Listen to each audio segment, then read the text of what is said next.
Hello ಎಲ್ಲರಿಗೂ ನಮಸ್ಕಾರ. ಎಲ್ಲರಿಗೂ ರಕ್ಷಿತಾ ಬಸವರಾಜ್ ಯೂಟ್ಯೂಬ್ ಚಾನಲಿಗೆ ಸ್ವಾಗತ. ವಿಡಿಯೋನ ಯಾರ್ಯಾರು ಫಸ್ಟ್ ಟೈಮ್ ನೋಡ್ತಾ ಇದ್ರೆ ದಯವಿಟ್ಟು ಸಬ್ಸ್ಕ್ರೈಬ್ ಮಾಡ್ಕೊಳ್ಳಿ. ಸೊ ದಟ್ ನಾನೇನಾದರೂ ವಿಡಿಯೋ ಅಪ್ಲೋಡ್ ಮಾಡಿದ್ರೆ ಫಸ್ಟ್ ನಿಮಗೆ ನೋಟಿಫಿಕೇಶನ್ ಬರುತ್ತೆ. ಸೊ ಇವತ್ತು ಶುಕ್ರವಾರ ಆಗಿರೋದ್ರಿಂದ ಬೇಗನೆ ಎದ್ದು ದೇವರಿಗೆಲ್ಲ ಪೂಜೆ ಮಾಡಿ ಇಂಟರ್ನ್‌ಶಿಪ್ಪಿಗೆ ಹೋಗಬೇಕಿತ್ತು ನಾನು. ಸೊ ಮನೇಲಿ ಇನ್ನೂ ಎಲ್ಲ ಮಲಗಿರ್ತಾರೆ ಅಂತ ಅಂದ್ಬಿಟ್ಟು ನಾನು ವಾಯ್ಸ್ ಓವರ್ ಅಲ್ಲೇ ಕೊಡಲಿಲ್ಲ. ಬಿಕಾಸ್ ಅವ್ರಿಗೂ ಡಿಸ್ಟರ್ಬ್ ಆಗುತ್ತೆ, ನಾನು ಕರೆಕ್ಟಾಗಿ ಮಾತಾಡೋಕ್ಕಾಗೋದಿಲ್ಲ ಅಂತ.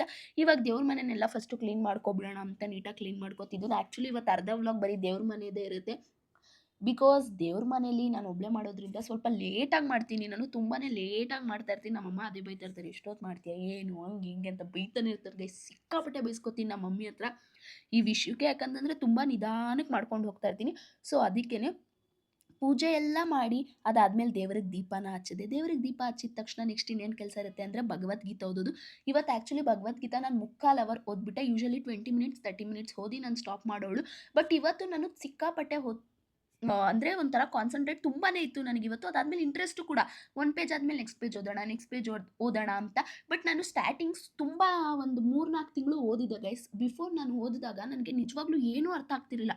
2 ಪೇಜ್ ಓದ್ತಿದ್ದೆ, ಓಕೆ ಇವತ್ತು ಸ್ಟಾಪ್ ಮಾಡೋಣ. ಬಿಕಾಸ್ ಏನೂ ಅರ್ಥ ಆಗ್ತಾ ಇರಲಿಲ್ಲ, ನನಗೆ ಏನೇನೂ ಅರ್ಥ ಆಗ್ತಿರ್ಲಿಲ್ಲ. ಬಟ್ ನಾನಿವಾಗ ಏನು ಭಗವದ್ಗೀತಾ ಆಡಿಯೋನ ಕೇಳಕ್ಕೆ ಸ್ಟಾರ್ಟ್ ಮಾಡಿಬಿಟ್ಟೆ. ಸೊ ಆಡಿಯೋ ಕೇಳ್ತಾ ಕೇಳ್ತಾ ನನಗೆ ಸ್ವಲ್ಪ ಕ್ಲಾರಿಟಿ ಸಿಗ್ತಾ ಹೋಯ್ತು. ಓ ಹಿಂಗಿಂದ ಹಿಂಗೆ ಸ್ಟಾರ್ಟ್ ಆಯಿತು, ಹಿಂಗಿಂದ ಇದಕ್ಕೆ ಸ್ಟಾರ್ಟ್ ಆಯಿತು ಅಂತ. ಬಟ್ ನಿಜವಾಗ್ಲೂ ಗೈಸ್, ಯಾರ್ಯಾರೆಲ್ಲ ತುಂಬ ಬೇಜಾರಾಗಿರ್ತೀರ, ತುಂಬ ಲೋನ್ಲಿ ಫೀಲ್ ಇರುತ್ತೆ, ಈ ಥರದವರೆಲ್ಲ ಭಗವದ್ಗೀತಾನ ಓದೋದಕ್ಕೆ ನಾನು ಸಜೆಸ್ಟ್ ಮಾಡ್ತೀನಿ. ಬಿಕಾಸ್ ನಂದು ತುಂಬ ಪ್ರೈವೇಟ್ ಸರ್ಕಲ್, ಅಂದರೆ ಪ್ರೈವೇಟ್ ಸರ್ಕಲು. ನನಗೆ ತುಂಬ ಫ್ರೆಂಡ್ಸು ಅಂತಲೂ ಇಲ್ಲ, ಫ್ರೆಂಡ್ಸ್ ಕಮ್ಮಿ ಅಂತಲೂ ಇಲ್ಲ ನನಗೆ. ಸೊ ಆ ಥರ ನಾನು.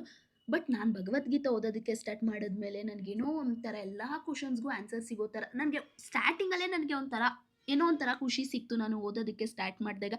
ನಿಜವಾಗ್ಲೂ ಹೇಳ್ತೀನಿ, ನಾನು ಈ ಬುಕ್ ತೊಗೊಂಡಿದ್ದು ಒಂಥರ ವರ್ತ್ ಅನ್ನಿಸ್ತು. ಬಿಕಾಸ್ ನಾನು ಈ ಬುಕ್ನ ತೊಗೊಂಡಿದ್ದು ಇಸ್ಕಾನಲ್ಲಿ.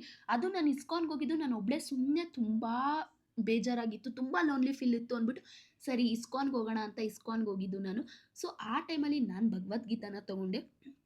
ಸೊ ಅದನ್ನು ತೊಗೊಂಡಾಗ ನಾನು ಓದೋಕ್ಕೆ ಶುರು ಮಾಡಿರಲಿಲ್ಲ, ಸುಮ್ಮನೆ ಇಟ್ಬಿಟ್ಟಿದ್ದೆ, ತಂದಿದ್ದೆ ಇಟ್ಬಿಟ್ಟಿದ್ದೆ. ತಂದು ಒಂದು 3 ಮಂತ್ಸ್ ಆದಮೇಲೆ ನಾನು ಓದೋಕ್ಕೆ ಸ್ಟಾರ್ಟ್ ಮಾಡಿದ್ದು. ಅದಾದಮೇಲೂ 1 ಪೇಜ್ ಓದೋದು, ಅದಾದಮೇಲೆ ನಾನ್ ವೆಜ್ ತಿಂದಾಗ ನಾನು ಓದ್ತಾ ಇರಲಿಲ್ಲ. ಸೊ ಹಂಗೆ ಮಾಡ್ಕೊಂಡು ನಾನು ಕರೆಕ್ಟಾಗಿ ಫಾಲೋ ಮಾಡ್ತಾ ಇರಲಿಲ್ಲ. ಬಟ್ ಇವಾಗ ನಾವು 2 ಮಂತ್ಸ್ ಹೆಂಗೂ ನಾವು ನಾನ್ ವೆಜ್ 3 ಮಂತ್ಸ್ ಆಯಿತು ಅನ್ಸುತ್ತೆ ನಾವು ನಾನ್ ವೆಜ್ ಬಿಟ್ಟು.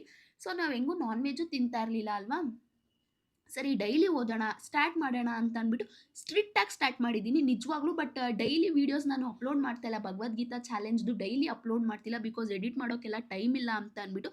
ಬಟ್ ಸ್ಟ್ರಿಕ್ಟಾಗಿ ನೀಟಾಗಿ ಓದ್ತಾ ಹೋಗ್ತಾ ಇದ್ದೀನಿ ನಾನು. ತುಂಬ ಇಂಟ್ರೆಸ್ಟ್ ಇದೆ. ಓದ್ತಾ ಓದ್ತಾ ನನಗೇನಾಗುತ್ತೆ, ಏನು ಹೌದಲ್ವಾ, ಈ ಥರ ಟೈಮಲ್ಲಿ ನಮ್ಗೆ ಹಿಂಗೆ ಆಗುತ್ತೆ ಅಲ್ವಾ, ಹೌದಲ್ವಾ, ಈ ಥರ ನಾವು ಈ ಸಿಚುವೇಷನಲ್ಲಿ ನಾವು ಯಾಕೆ ಹಿಂಗೆ ಮಾಡಿದ್ವಿ, ನಾವು ಈ ಥರನೂ ಹ್ಯಾಂಡಲ್ ಮಾಡ್ಬೋದಿತ್ತಲ್ವಾ ಅನ್ನೋದು ನನಗೆ ಕ್ಲಾರಿಟಿ ಸಿಕ್ತು. ಬಟ್ ಅದನ್ನು ನಮ್ಮ ಲೈಫಿಗೆ ತೊಗೊಂಡಾಗ ಇನ್ನೂ ಲೈಫ್ ಚೇಂಜಸ್ ಆಗುತ್ತೆ ಅಂತ ನನಗೆ ಗೊತ್ತಾಯಿತು. ತುಂಬ ಜನ ಹೇಳೋದನ್ನು ನಾನು ಕೇಳಿದ್ದೆ. ಓ ಭಗವದ್ಗೀತಾ ಓದಿದ್ರೆ ಈ ಥರ ಆಗುತ್ತೆ, ಆ ಥರ ಆಗುತ್ತೆ, ಒಂದಷ್ಟು ವೀಡಿಯೋಸ್ನ ನೋಡಿದ್ದೆ. ಬಟ್ ನಾನು ನಂಬಿರಲಿಲ್ಲ. ಬಿಕಾಸ್ ನಾನು ಓದಿದಾಗ ಅಯ್ಯೋ ಇದೇನು ಏನು ನಂಗೆ ಅರ್ಥನೇ ಆಗ್ತಿಲ್ಲ, ಇವ್ರು ಹೆಂಗೆ ಈ ಥರ ಎಲ್ಲ ಹೇಳ್ತಾರೆ, ಏನು ಹೆಂಗೆ. ಬಟ್ ನಿಜವಾಗ್ಲೂ ಓದೋದಕ್ಕೆ ಶುರು ಮಾಡಿದ್ಮೇಲೆ ನನಗೆ ಗೊತ್ತಾಯಿತು ಅದ್ರದ್ದು ಮಹತ್ವ ಏನು ಅಂತ. ಸಿಕ್ಕಾಪಟ್ಟೆ ಲೇಟ್ ಆಗಿದೆ ಆ್ಯಂಡ್ ಮಳೆ ಕೂಡ ಬರ್ತಾ ಇದೆ. ನಂಗೆ ಗೊತ್ತಿಲ್ಲ ಹೆಂಗೆ ಹೋಗೋದು ಅಂತ.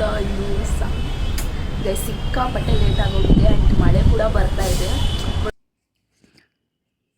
ಸೊ ಗೈಸ್, ಬುಕ್ನ ಓದಿ ಇವಾಗ ನಾನು ರೆಡಿಯಾಗಿ ಇಂಟರ್ನ್ಶಿಪ್ಪಿಗೆ ಹೋಗ್ತಾ ಇದ್ದೀನಿ. ತುಂಬಾ ಲೇಟ್ ಆಗೋಯ್ತು ಇವತ್ತಂತೂ, ಯಾಕಂದರೆ ಮುಕ್ಕಾಲು ಅವರ್ ಓದಿದ್ದೀನಿ. ಆ್ಯಂಡ್ ಇವಾಗ ಬಸ್ಸಲ್ಲಿ ಕೂತ್ಕೊಂಡು ಹೋಗ್ತಾ ಇದ್ದೀನಿ. ಇವಾಗ ನಿಮಗೆ ಒಂದು ನದಿ ತೋರಿಸ್ತೀನಿ ನೋಡಿ. ಈ ನದಿ ಹೆಸರು ಏನಂತ ನನಗೆ ಗೊತ್ತಿಲ್ಲ, ಬಟ್ ಇದು ಆವಾಗ ನದಿನೇ ಆಗಿತ್ತು.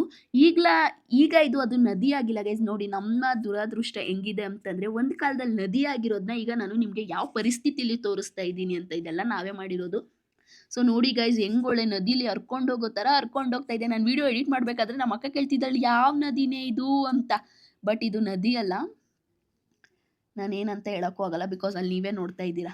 ಅದಾದಮೇಲೆ ಬೋರ್ ಆಗಬಾರ್ದು ಅಂತ ಗೈಸ್ ಸಾಂಗ್ ಕೇಳ್ಕೊಂಡು ಹೋಗ್ತೀನಿ. ಇನ್ನೇನು ಮಾಡೋದು, ಆರಾಮಾಗಿ ಕನ್ನಡ ಸಾಂಗ್ಸ್ ಕೇಳ್ತೀನಿ. ಬಟ್ ಇವತ್ತು ಖುಷಿ ಏನಂತಂದರೆ ಬಸ್ಸಲ್ಲಿ ಜಾಸ್ತಿ ಜನನೇ ಇರಲಿಲ್ಲ ಗೈಸ್, ಸ್ವಲ್ಪ ಜನ ಇದ್ದರು. ಸೊ ಆರಾಮಾಗಿ ಹೋದೆ ನಾನು ಇವತ್ತು.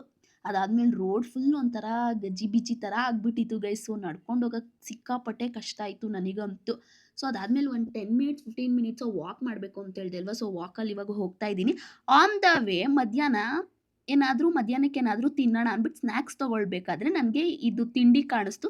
ಇದೇನಂತಾರೆ ಅಂತ ಗೊತ್ತಿಲ್ಲ. ಸೊ ಅದಕ್ಕೆ 5 ರುಪೀಸ್ ಅಂತೆ ಅಂದ್ಬಿಟ್ಟು ತೊಗೊಂಡೆ. ಬಟ್ ತುಂಬಾ ಚೆನ್ನಾಗಿತ್ತು ಗೈಸ್ ಟೇಸ್ಟು. ನೆಕ್ಸ್ಟ್ ಟೈಮು ತೊಗೋಬೇಕು ಅಂತ ಅನ್ನಿಸ್ತು. ಅದಾದಮೇಲೆ ಮಧ್ಯಾಹ್ನ ಲಂಚ್ ಟೈಮಿಗೆ ನಮ್ಮ ಮಮ್ಮಿ ಟೊಮೆಟೊ ರೈಸ್ ಮಾಡಿದರು. ಅದಕ್ಕೆ ಬೆಳಗ್ಗೆ ಕುರ್ಕುರೆ ತೊಗೊಂಡಿದ್ದೆ. ಅದನ್ನೇ ನೆಂಚ್ಕೊಂಡು ತಿಂದೆ. ಬಿಕಾಸ್ ಈ ಥರದಕ್ಕೆಲ್ಲ ನನಗೇನಾದರೂ ಇರಬೇಕು. ಅದಾದಮೇಲೆ ಮನೆಗೆ ಬಂದೆ. ಫೋನಲ್ಲಿ 1% ಚಾರ್ಜರ್ ಇರಲಿಲ್ಲ. ಪವರ್ ಬ್ಯಾಂಕಲ್ಲೂ ಚಾರ್ಜರ್ ಇರಲಿಲ್ಲ. ಸೊ ಅದಕ್ಕೆ ವೀಡಿಯೋಸ್ ಏನೂ ಮಾಡ್ಕೊಳ್ಳಿಲ್ಲ. ಮನೆಗೆ ಬಂದು ಮೂವೀಸ್ ನೋಡಿಕೊಂಡು ನಮ್ಮ ಮಮ್ಮಿ ಇತ್ತಿದ ಬೇಳೆ ಸಾರು ಮತ್ತು ಚಪಾತಿ ಮಾಡಿದರು. ನನಗಂತೂ ಇತ್ತಿದ ಬೇಳೆ ಸಾರು ಅಂದರೆ ಸಿಕ್ಕಾಪಟ್ಟೆ ಇಷ್ಟ ನನಗೆ. ಸೊ ಅದು ಮತ್ತು ಚಪಾತಿನ ತಿಂದ್ಕೊಂಡು ಆರಾಮಾಗಿ ನನ್ನ ಡೇನ ಎಂಜಾಯ್ ಮಾಡಿದೆ. ಇವತ್ತು ನನ್ನ ಡೇ ಹೀಗಿತ್ತು. ಮತ್ತು ಮುಂದಿನ ವ್ಲಾಗಲ್ಲಿ ಸಿಗ್ತೀನಿ. Take care, bye and thanks for watching. Love you.